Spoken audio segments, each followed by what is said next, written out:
Hari ini kita akan membahas mengenai the apologetics of our pain and suffering. Jadi kita akan membahas mengenai apologetika dari penderitaan dan penyakit gitu ya, yang kita alami. Nah, apologetika itu apa? Apologetika adalah pembelaan iman. Jadi mungkin nanti kita akan bahas itu lebih lanjut di dalamnya ya. Apologetika adalah pembelaan iman. Jadi apa yang dikatakan oleh iman Kristen tentang penderitaan yang kita alami. Terutama untuk kondisi saat ini seperti kita sedang mengalami pandemi COVID gitu ya.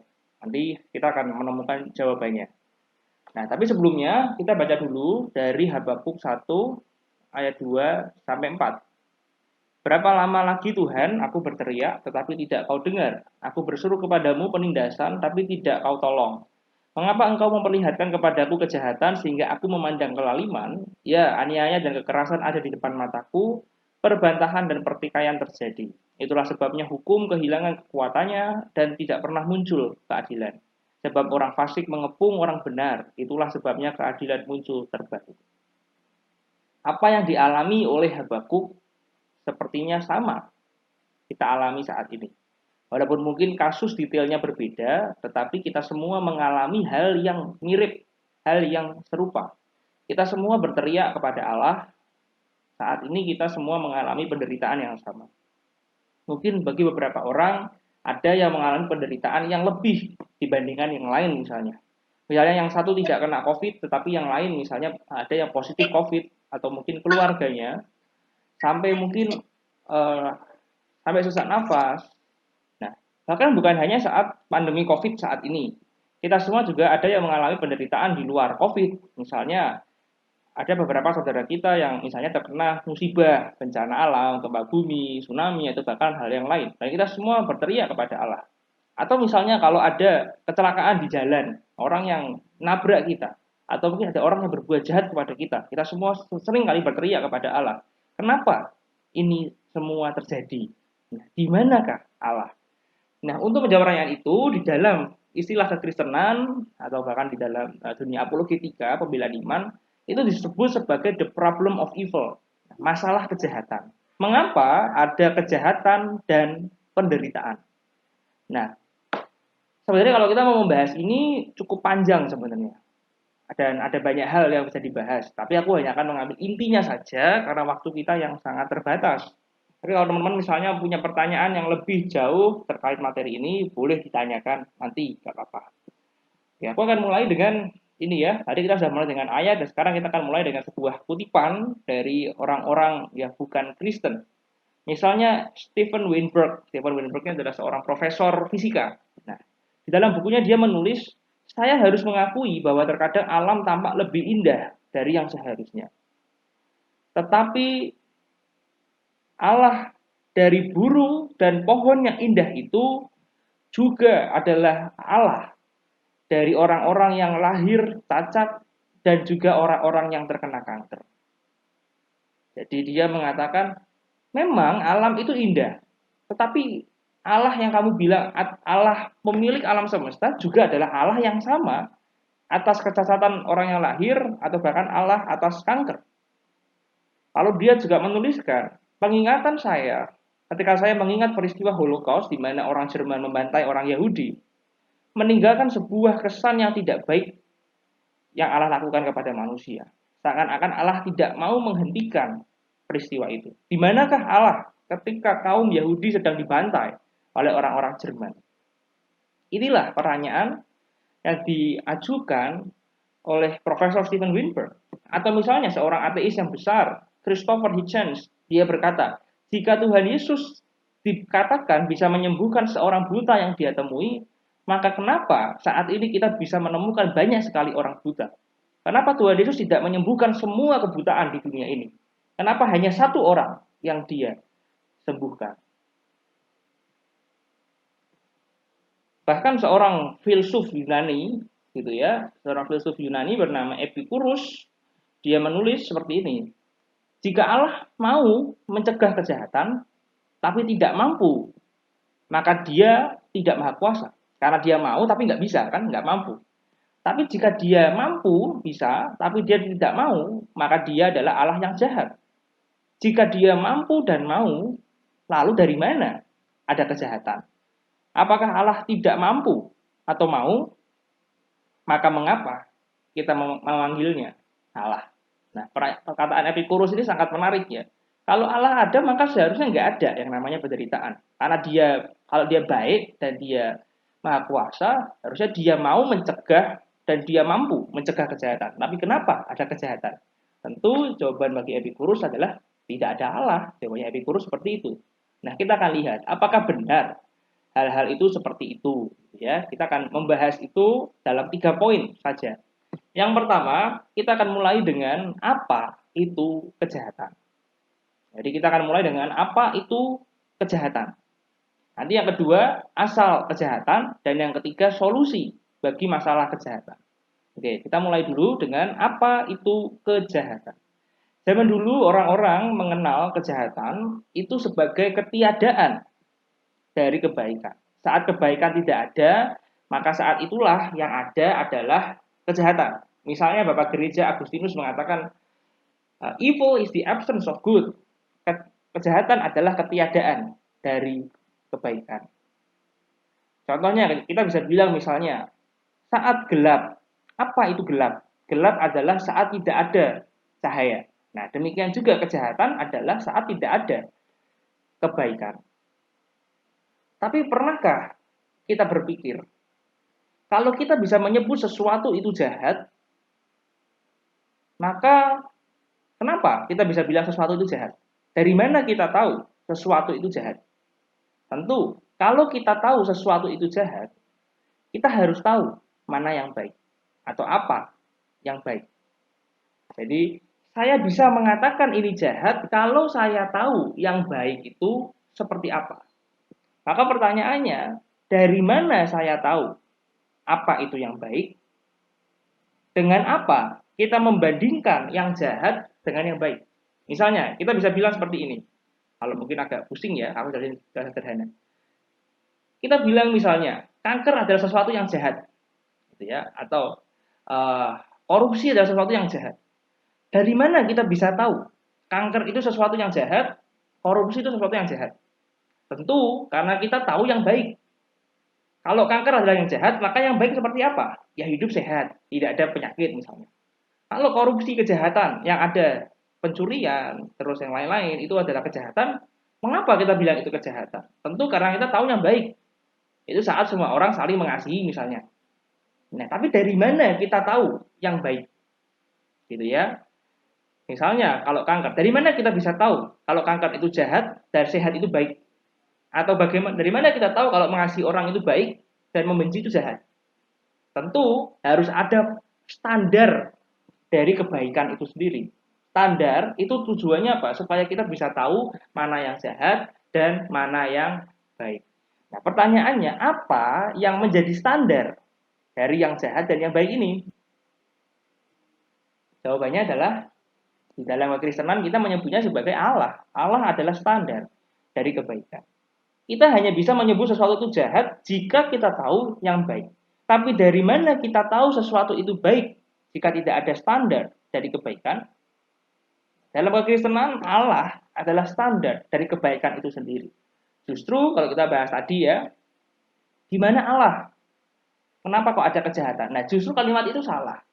Ya, kejahatan tidak membuktikan bahwa Allah tidak ada. Justru kejahatan membuktikan bahwa Allah itu ada. Nah, jadi tadi kejahatan kita bisa tahu jahat kalau kita tahu yang baik. Dari mana kita tahu sesuatu yang baik? Kalau ada standar kebaikan. Nah, standar inilah yaitu Allah. Pertanyaannya, bagaimana jika tidak ada Allah? Jawabannya, ya kita tidak akan tahu apa yang baik dan apa yang jahat. Kalau nggak ada standar kebaikan, kita nggak akan tahu mana yang baik dan mana yang jahat. Maka kita boleh saja misalnya membunuh orang, kalau nggak ada standar kebaikan seperti apa, gitu kan? Maka kita nggak akan ada bedanya dengan binatang. Binatang boleh, misalnya kanibal, ya kan ada binatang kayak misalkan laba-laba, dia makan sesamanya sendiri, atau ular, ada yang ular makan ular. Apakah kita bisa bilang ular makan ular itu salah? Ya tidak. Nggak ada standarnya bagi ular, nggak ada. Tapi kenapa manusia makan manusia itu salah? Nah, karena ada standarnya. Kalau tidak ada yang namanya Allah, nggak ada standarnya, maka manusia mau membunuh manusia, manusia mau makan manusia, mau berbuat kejahatan kayak apapun, nggak akan ada yang salah. Karena nggak ada tuh yang namanya standar kebaikan. Ya. Nah, maka hal yang sama juga kita bisa bilang, apa yang membedakan Bunda Teresa yang sebelah kiri dengan Hitler yang sebelah kanan? Kalau Allah itu ada, kita bisa bilang keduanya berbeda. Yang satu lebih banyak berbuat baik misalnya, yang satu lebih banyak berbuat jahat misalnya. Tapi kalau Allah tidak ada, kita nggak bisa tahu mana yang baik dan jahat. Maka apa yang membedakan Teresa dan Hitler? Tidak ada. Dua-duanya sama-sama manusia biasa. Nggak ada yang namanya baik, nggak ada yang jahat, nggak ada. Semua biasa aja. Gitu ya. Jadi justru kejahatan malah membuktikan bahwa Allah itu ada.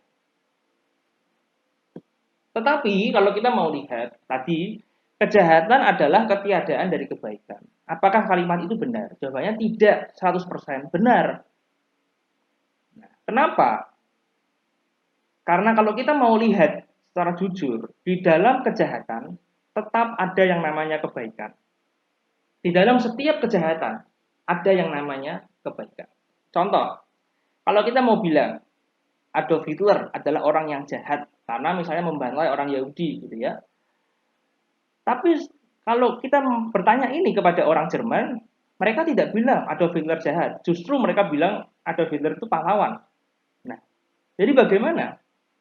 Sesuatu yang jahat malah dibilang baik. Jadi justru sebenarnya tidak ada yang namanya pure kejahatan. Itu nggak ada.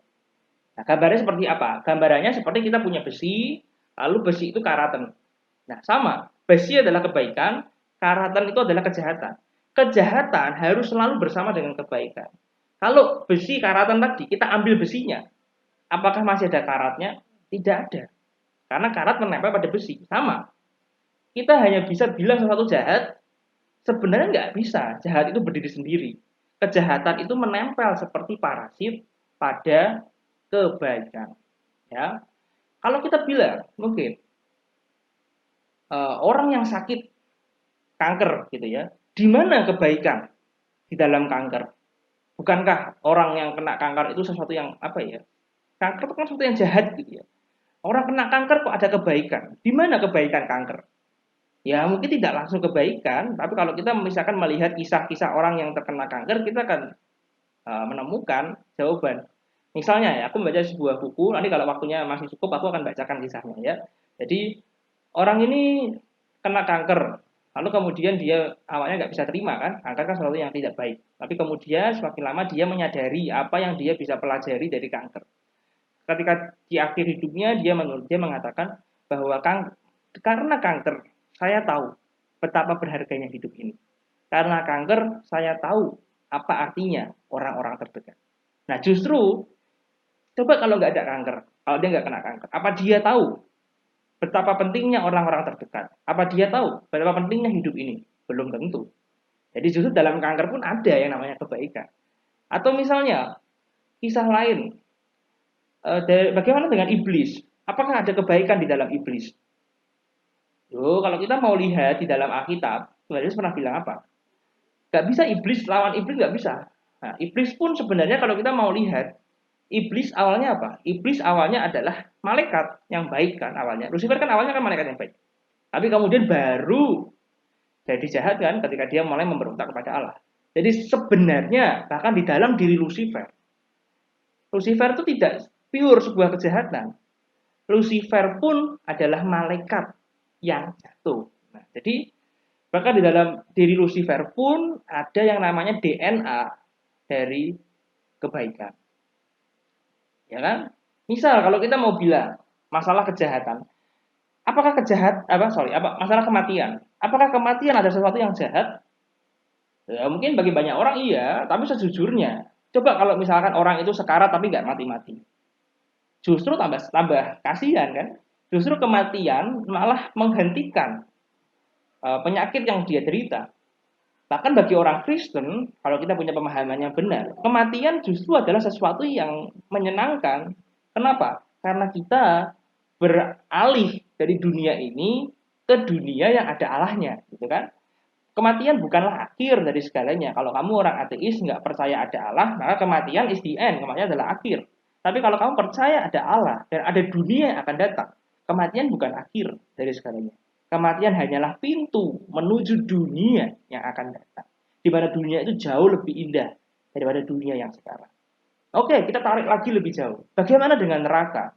Apakah neraka itu adalah sesuatu yang baik? Sekali lagi, neraka tidak pure kejahatan. Bukan karena Allah jahat maka dia menciptakan neraka. Tidak. Neraka awalnya buat iblis, bukan buat manusia. Tapi kenapa manusia pada akhirnya dimasukkan neraka? Pertanyaannya gitu kan, jawabannya ya karena manusia sendiri yang mau masuk neraka. Tidak secara eksplisit manusia bisa dibilang suka atau mau masuk neraka. Tetapi kalau kita lihat secara tidak langsung, manusianya sendiri mau masuk neraka. Apa itu neraka? Pertanyaannya gitu ya, apa itu neraka? Kenapa neraka masih ada kebaikan di situ? Jawabannya, neraka adalah tempat di mana tidak ada Allah. Surga bukanlah tempat untuk orang yang takut neraka. Surga adalah tempat di mana Allah berada. Jadi neraka lawannya, neraka adalah tempat di mana tidak ada Allah. Nah, saat hidup di dunia ini, orang-orang yang tidak mau percaya pada Allah, sudah dikasih tahu tapi ngeyel terus gitu ya, nggak mau taat sama Allah, udah nggak usah pakai Tuhan-Tuhanan, aku nggak mau percaya sama Tuhan. Ya, maksud Tuhan mau maksa masuk surga, wong dia aja nggak mau sama Tuhan, masa mau masuk surga. Akhirnya justru karena kalau orang yang nggak mau sama Tuhan, nggak mau dekat sama Tuhan, dimasukkan surga, malah dia menderita di surga.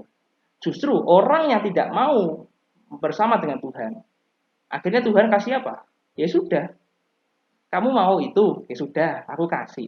Tempat gak ada Tuhan ya di neraka. Jadi justru neraka kalau kita mau jujur adalah salah satu wujud dari kebaikan Allah bagi manusia yang menolak Allah.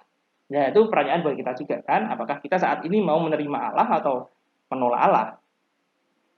Oke, jadi kita sudah melihat ya, apa itu kejahatan ya. Kejahatan tidak bisa berdiri sendiri, kejahatan menempel seperti pada kebaikan. Nah tadi misalnya, Hitler, orang bilang Hitler jahat, tapi buat orang Jerman Hitler itu baik. Nah sebenarnya kejahatan itu apa? Kejahatan kalau kita mau bilang, nggak ada kan, sesuatu yang benar-benar jahat itu nggak ada. Bahkan orang mencuri pun karena apa? Misalnya mencuri karena ingin menafkahi anaknya. Ingin anaknya ingin susu tapi nggak punya uang, akhirnya nyuri. Nah, kejahatan dalamnya punya kebaikan, tapi kebaikan yang dilakukan dengan cara yang salah, maka jadi kejahatan. Nah, kita bila sesuatu itu jahat, jahat artinya adalah kondisi yang buruk yang tidak kita inginkan. Itulah sebenarnya kejahatan. Ya, kejahatan adalah sesuatu atau kondisi yang buruk yang tidak kita inginkan. Jadi kejahatan, sekali lagi, bukan lawan dari kebaikan. Karena nggak ada yang namanya kejahatan bisa berdiri sendiri. Oke, sekarang yang kedua. Kita sudah paham kejahatan itu apa. Yang kedua, dari mana kejahatan itu berasal? Apakah Allah menciptakan yang namanya kejahatan? Jawabannya, tidak. Allah tidak pernah menciptakan yang namanya kejahatan. Saat Allah menciptakan Lucifer atau saat Allah menciptakan manusia, Allah tidak menciptakan kejahatan. Yang Allah ciptakan adalah kehendak bebas, yaitu kebebasan untuk memilih Allah atau tidak. Atau bahasa Inggrisnya namanya free will. Nah, Allah menciptakan atau Allah memberikan free will, kehendak bebas pada manusia atau ciptaannya. Ya kan? Kenapa harus dikasih free will? Karena Allah ingin menciptakan manusia yang bisa berelasi, yang bisa berhubungan, yang bisa mengasihi Allah. Hanya karena ada kehendak bebas, maka ada yang namanya cinta. Ya, kalau kita mau mencintai seseorang, atau kita kepingin orang itu mencintai kita, maka cinta adalah sebuah pilihan. Kita nggak bisa bilang robot mencintai kita. Robot nggak bisa memilih, ya kan? Nggak bisa bilang robot mencintai kita, nggak bisa. Robot nggak punya pilihan. Tapi kalau manusia mencintai kita bisa, karena punya pilihan. Artinya apa? Kalau ada pilihan untuk mencintai, maka harus ada juga pilihan untuk membenci. Nggak bisa kita bilang pilihan untuk mencintai, tapi nggak ada pilihan untuk membenci. Lalu namanya bukan pilihan. Kalau pilihan untuk mencintai, lawannya harus ada pilihan untuk membenci. Itulah namanya kehendak bebas. Namanya kebebasan itu yaitu bisa memilih ini atau lawannya, gitu ya. Nah, free will atau kehendak bebas itulah yang menyebabkan cinta menjadi mungkin. Nah, pertanyaannya, free will, kehendak bebas itu jahat atau baik? Jawabannya ya baik. Kenapa baik? Karena ada free will lah, kehendak bebas lah, maka manusia bisa mencintai Allah. Nah, kita bisa mencintai karena ada free will. Jadi free will itu baik awalnya. Tapi manusia atau ciptaan yang salah memilih dengan free will itu, maka jadilah jahat, gitu ya. Kehendak bebas itu baik, tapi memilih yang jahat dengan kebebasan yang dia punya itu adalah sesuatu yang buruk. Misalnya, kalau masih kurang paham, uh, teman-teman kan masih punya orang tua. Misalnya orang tua teman-teman ngasih internet ke teman-teman. Internet itu sesuatu yang baik atau sesuatu yang buruk? Internet adalah sesuatu yang baik. Kita bisa sekolah pakai internet, ya kan? Online school. Kita bisa belajar pakai internet. Belajar masak, belajar otomotif, belajar ini, belajar itu, semua bisa pakai internet.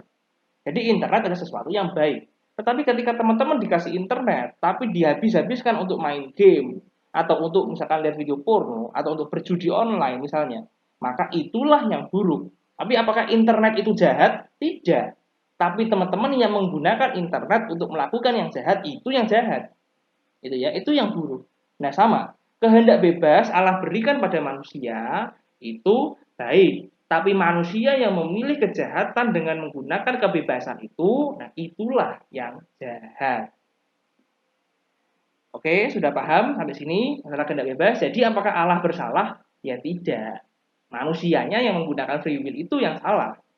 Kan? Terus oke, kalau manusia memilih berbuat jahat, terus kenapa ada penderitaan di dunia ini? Nah ini, manusia hubungannya apa sama ciptaan? Jawabannya ada di dalam Roma. Paulus menulis, ini dalam terjemahan The Passion yang aku terjemahin dalam bahasa Indonesia. Ketika Adam berdosa, seluruh dunia terkena dampaknya. Dosa memasuki pengalaman hidup manusia dan kematian adalah dampaknya. Dan kematian mengikuti dosa ini, membayangi seluruh umat manusia karena semua orang telah berbuat dosa. Maksudnya bagaimana? Saat Allah menciptakan Adam dan Hawa, Adam diberi wewenang oleh Allah sebagai apa? Sebagai wakil dari seluruh ciptaan. Sejujurnya kita bisa bilang Adam itu seperti imam. Imam adalah seorang yang mewakili ciptaan kepada Allah dan mewakili Allah untuk ciptaan.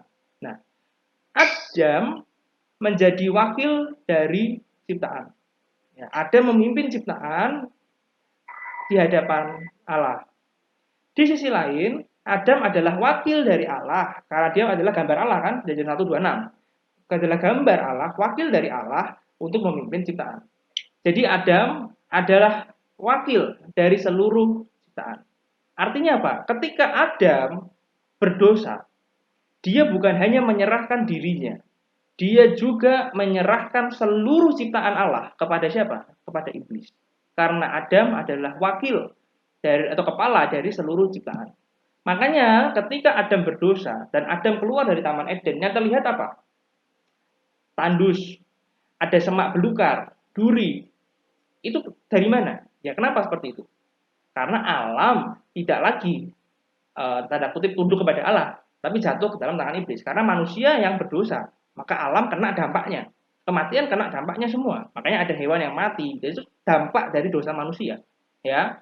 Dan makanya kalau kita mau perhatikan secara serius ya, ini jarang dibahas sebenarnya. Kenapa Tuhan Yesus ketika disalib menggunakan mahkota dari duri? Duri adalah lambang dari kutukan untuk manusia yang berdosa. Baca di kitab Kejadian ya, ketika manusia berdosa, tumbuh semak belukar, semak berduri gitu kan. Nah, duri inilah yang dikenakan di kepala Tuhan Yesus. Mewakili apa? Mewakili ciptaan yang jatuh ini. Nah, jadi itulah kenapa muncul gempa bumi, tsunami dan lain-lain itu. Ya, jadi tersangka utama kejahatan adalah manusia atau ciptaan dari Allah. Kalau bahas Lucifer ya Lucifer, malaikat, bukan Allah sendiri. Maka yang harus bertanggung jawab atas terjadinya kejahatan di dunia ini bukan Allah, tapi manusia. Tapi sebagai pencipta, kita melihat apa yang Allah lakukan, Allah memberikan dua hal sebagai akibat dari naturnya. Allah memberikan hukuman, betul. hukuman dosa ada, kematian dan lain-lain. Tapi di sisi lain, Allah juga memberikan kasih-Nya, kemurahannya. Makanya aku sering kali mengatakan, mengalami kejahatan di dunia yang sudah jatuh dalam dosa adalah hal yang wajar. Tapi mengalami kebaikan Allah di dalam dunia yang sudah jatuh dalam dosa adalah sesuatu yang luar biasa. Oke, sedikit intermezzo, mungkin teman-teman ada yang bertanya, lah emang Allah nggak punya pilihan lain supaya nggak ada dosa apa kejahatan? Ada sih, kalau kita mau bilang yang pertama, Allah tidak menciptakan. Bisa sih Allah nggak menciptakan, berarti kan kita nggak ada saat ini, ya kan? Atau yang kedua, Allah meniadakan kehendak bebas, bisa. Jadi kita nih robot semua, bisa. Ya kalau kamu mau jadi robot ya nggak apa-apa, gitu ya. Atau yang ketiga, Allah menciptakan kehendak bebas, tapi menghilangkan opsi uh, berbuat jahat. Jawabannya, ya tidak bisa. Kehendak bebas, sekali lagi kehendak bebas adalah pilihan. Pilihan berbuat baik, ya sama mau nggak mau harus punya pilihan berbuat jahat. Kalau kehendak pilihan berbuat jahat, ya bukan namanya bukan pilihan lagi. Ya kan? Atau yang keempat, Allah menciptakan kehendak bebas, tapi semua orang diselamatkan. Nah, ya nggak bisa. Allah itu adil dan kasih. Kasih bisa menyelamatkan, tapi adil itu harus juga dipuaskan. Ya, jadi harus Allah itu adil. Maka mau nggak mau ya ada hukuman itu pasti ada. 5. Allah berintervensi atau mengganggu gitu ya untuk mencegah setiap kejahatan yang mungkin terjadi. Jadi kalau kita mau berbuat jahat tiba-tiba tak ada Allah ngomong, jangan berbuat jahat, atau tangan kita mau nyuri tapi tangannya nggak bisa gerak itu. Allah mencegah semua. Ya bisa sih, tapi apa iya seperti itu yang kita mau?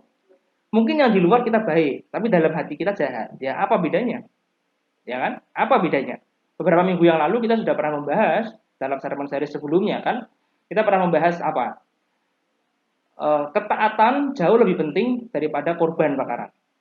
Nah, yang kita lakukan ini percuma kalau hati kita buruk. Yang penting itu hati.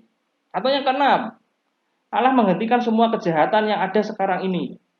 Bisa nggak? Bisa. Di dalam Alkitab, Allah sudah pernah memilih opsi menghilangkan semua kejahatan yang ada di dunia ini. Yang terjadi waktu itu adalah Allah memusnahkan hampir semua ciptaannya dengan air bah. Dan hanya menyelamatkan Nuh. Sebenarnya nggak pure Allah menghilangkan semua kejahatan. Karena dari Nuh kemudian masih ada bibit kejahatan itu kan. Makanya keturunan Nuh terus sampai sekarang kita nih kayak gini semua. Kalau Allah mau menghilangkan semua kejahatan bisa. Yang terjadi adalah Allah memusnahkan semua ciptaannya. Atau yang terakhir, Allah menciptakan dunia seperti dunia yang kita miliki sekarang ini. Ya itulah yang terbaik dunia yang kita miliki saat ini dibandingkan opsi yang lain. Oke, itu ya tadi asal kejahatan. Sebenarnya kalau kita mau lihat ada 3 jenis penderitaan. Ya, kalau kita mengalami penderitaan, kejahatan ada 3 hal. Yang pertama itu karena hukuman. Misalnya kita mencuri, besoknya kita ditangkap polisi masuk penjara. Ya itu penderitaan yang kita alami di penjara karena hukuman yang kita lakukan, ya, karena kita mencuri, gitu ya. Atau yang kedua, penderitaan karena mengikut Yesus. Ada orang-orang yang memberitakan Injil misalnya, lalu kemudian mereka mengalami siksaan. Ya mereka menderita karena mengikut Yesus. Nah ada seperti itu. Atau bisa juga kita nggak bukan berbuat jahat gitu ya, kita nggak mengikut Yesus, tapi kok kita menderita. Nah nggak jelas menderita dari mana. Jawabannya bisa dari banyak hal. Misal dari iblis. Dalam kisah Ayub tidak berbuat jahat, tidak mengalami hukuman, dia juga tidak menderita karena mengikut Yesus, ya karena memang iblis yang mencobai. Jadi iblis. Atau yang kedua, akibat dosa. Misalnya gempa bumi, kan kita nggak berbuat jahat, kita nggak mengikut Yesus, tapi kok dapat masalah gitu kan? Ya itu karena apa? Akibat dosa tadi. Akibat dosa, dunia kita juga kena akibatnya. Maka kalau ada gempa bumi dan apa itu semua ya, itu hal yang akibat dari dosa atau didikan dari Allah. Allah bisa mengizinkan berbagai macam penderitaan untuk mendatangkan kebaikan dan kemuliaan bagi Allah. Jadi sekali lagi itu kita bahas minggu lalu harusnya. Kita bisa mengalami penderitaan atau Allah mengizinkan penderitaan, satu untuk kebaikan kita seperti emas yang dimurnikan, atau kedua untuk memuliakan namanya lebih lagi.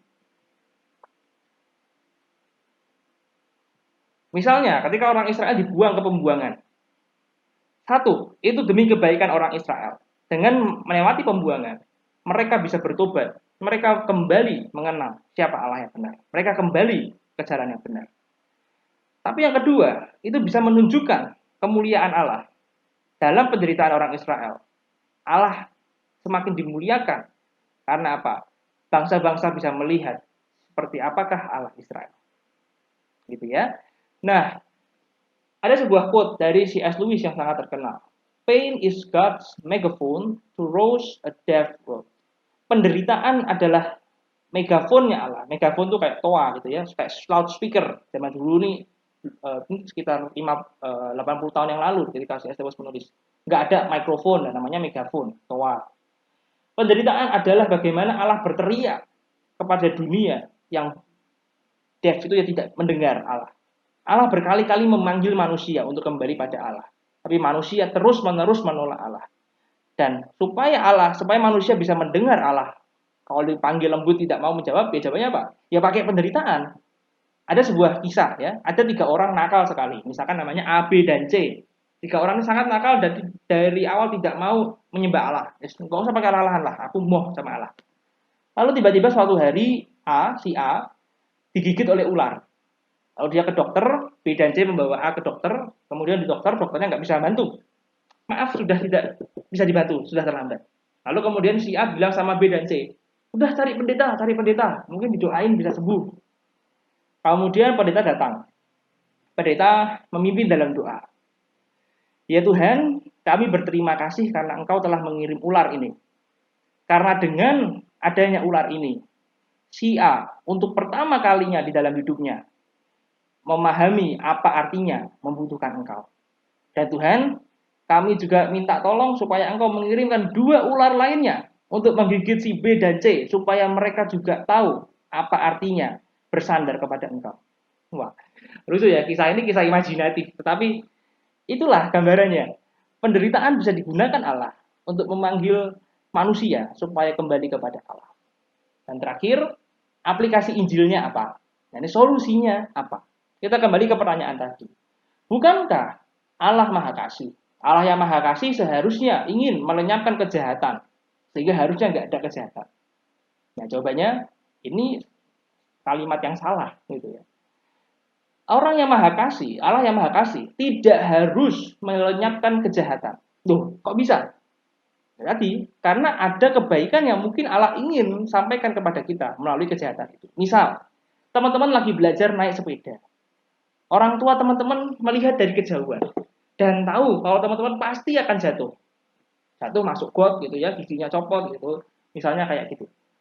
Tapi apakah orang tua teman-teman akan memegangi teman-teman terus ketika naik sepeda? Ya enggak kan? Pasti akan dilepas. Dia tahu teman-teman akan jatuh. Apakah dipegangi terus? Ya enggak. Kalau jatuh dibiarin. Supaya apa? Supaya kita bisa belajar dari pengalaman itu. Sehingga kita bisa naik sepeda. Gitu kan? Jadi orang tua kita mengizinkan kita jatuh dari sepeda supaya kita bisa belajar naik sepeda. Sama, Allah bisa saja mengizinkan penderitaan dalam hidup kita supaya kita semakin bertumbuh misalnya. Atau yang kedua, bukankah Allah Maha Kuasa? Kalau Maha Kuasa harusnya dia bisa menghilangkan kejahatan. Loh ya memang Allah bisa menghilangkan kejahatan. Tetapi dia tidak melakukannya sekarang. Penderitaan yang kita alami adalah penderitaan yang sementara. Itu semua tidak akan berlangsung selamanya. Setelah selesai dunia ini, kita akan masuk ke dunia yang baru. Dalam kitab Wahyu dan kitab Daniel, kita melihat akhir dunia ini, di mana Allah pasti menang melawan kejahatan. Jadi kejahatan tidak selamanya. Allah pasti akan mengakhiri itu suatu hari nanti. Ya, jadi Allah tidak menggunakan kedaulatannya sekarang untuk mencegah, tapi ada saatnya itu akan terjadi. Yang terakhir, bukankah Allah Maha Tahu? Harusnya kalau Allah sudah tahu sebelum ada kejahatan, ia harusnya bisa mencegah kejahatan. Kurang tepat juga. Ya. Allah tahu manusia bisa berbuat jahat. Dan dia tidak kaget ketika Adam berdosa atau Lucifer berdosa, dia nggak kaget. Ya, karena dia sudah tahu itu akan bisa saja terjadi. Itulah mengapa ketika Allah menciptakan manusia atau ciptaan, dia juga menyiapkan rencana penebusan manusia. Rencana Allah untuk mengatasi kejahatan sudah dipersiapkan sejak dia menciptakan semua. Tapi baru dieksekusi di penebusan di atas kayu salib. Dan di salib itulah kita memahami bagaimana Allah, Dia yang maha kasih, maha kuasa, maha tahu. Dia mau datang ke dunia, mati di kayu salib untuk menebus kita, untuk membebaskan kita dari penderitaan. Kalau kita mau bilang apakah Allah harus melakukan itu? Tidak. Allah bisa saja meninggalkan manusia dan menciptakan manusia lain di planet lain. Bisa kalau Allah mau. Atau Allah menghilangkan semua manusia dan dia menciptakan dari yang awal lagi. Allah bisa melakukan itu. Tapi Allah tidak memilih itu. Allah memilih untuk datang dalam pribadi Tuhan Yesus. Mati di kayu salib. Untuk membebaskan kita dari itu semua. Itulah mengapa dalam kekristenan kita bisa mengatakan Allah berbagi penderitaan dengan kita. Karena apa? Karena Allah jadi manusia merasakan penderitaan kita. Dia berbagi penderitaan kita. Kita dicaci maki oleh orang lain. Tuhan Yesus pernah. Bahkan dia diludahi. Kita mengalami siksaan. Tuhan Yesus pernah mengalami itu semua. Bahkan dia mati di kayu salib. Ya kan? Allah yang kedua, Allah berdaulat atas penderitaan kita. Dia berkuasa untuk mengalahkan semua itu. Tapi tidak saat ini. Dia akan melakukannya nanti. Dan dunia kita saat ini masih ditopang oleh anugerah Allah sebenarnya. Tanpa anugerah dunia kita sudah hancur berantakan. Tapi saat ini kita bisa mengalami kebaikan. Bahkan di tengah pandemi seperti ini, itu semua karena kebaikan Allah. Semua karena anugerah dari Allah. Yang ketiga, Allah bukan hanya berbagi penderitaan dan berdaulat. Tetapi Allah juga menguatkan kita melalui Roh Kudus-Nya. Supaya kita bisa melewati penderitaan ini. Dan yang terakhir, Allah nggak hanya sekedar berbagi penderitaan atau berkuasa atas penderitaan atau mensupport kita dari pinggir seperti cheerleader yang mensupport tim yang bermain. Allah tidak hanya di luar itu semua, tapi Allah menyelamatkan kita dari penderitaan kita. 2 Korintus 5. Dia, Tuhan Yesus, yang tidak mengenal dosa, telah dibuatnya menjadi dosa karena kita, supaya dalam Dia kita dibenarkan oleh Allah. Oleh Tuhan Yesuslah kita ini diselamatkan. Kita dibebaskan dari dosa. Bapak Gereja Agustinus menulis, sebab Tuhan Yesus telah datang dan mati, dan dengan kematiannya itu, Dia membebaskan kita dari kematian. Ia dibunuh atau dikalahkan oleh kematian, tapi kemudian ia gantian mengalahkan kematian. Itulah mengapa kita bisa berkata kematian bukan akhir dari segalanya, karena Kristus telah mengalahkan kematian dan dia bangkit dari kuburnya. Itulah mengapa kita bisa bilang kematian adalah pintu menuju dunia yang akan datang. Lalu bagaimana dengan teman-teman saat ini yang misalkan sedang mengalami penderitaan? Percayalah, ada satu buah lagu yang ditulis oleh Alison Krauss. Dia mengatakan, banyak hal tentang hari esok yang aku tidak tahu. Tetapi satu hal yang aku ketahui, siapa yang memegang hari esok. Dan saya tahu siapa yang memegang tangan saya. Sekali lagi, banyak hal tentang hari esok yang mungkin tidak saya pahami. Tetapi saya tahu siapa yang memegang hari esok. Dan siapa yang memegang tangan saya. Amin.